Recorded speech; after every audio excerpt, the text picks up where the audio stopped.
ئەوڕۆ زارێکی دیکە بۆ پشتیوانی لە خەڵکی ڕۆژهەڵاتی کوردستان و ئێران هاتینەوە سەر شەقام.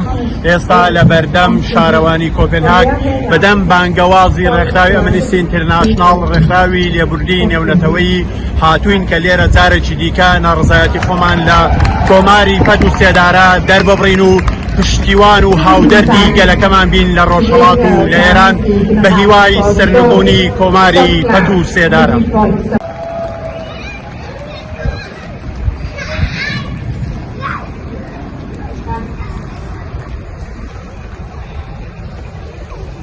Jeg står her i dag som unik almindeligmander, som et menneske, der har lidt at sige, kan og skal afgøre deres egen skæbne. Til befolkningen i Iran vil vi sige, I er ikke alene. Vi ser jer, vi hører jer, vi bevidner jeres kamp, og vi vil blive ved med at høre jeres stemmer, når jeres egne forsøges gjort tavse.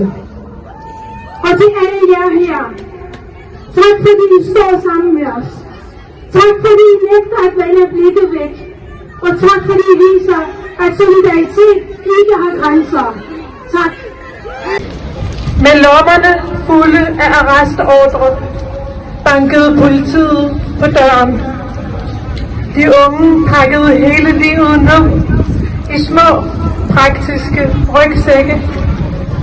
Unge menneskers få ejendele og små børn kyssede deres forældre og søskende farvel.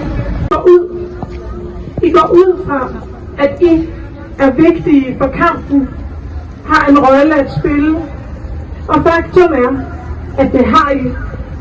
De unge piger, der ser jer, smide tørklædet og storme frem, med hænderfarvet hår og raske skridt. De fælder en tåre af solidarisk lykke. De unge mænd træder erbødigt til side. Kære kvinder. Om lidt, når kammeraterne har væltet Rumænien, så kommer vi og bygger landet op sammen. Så gik der 46 år.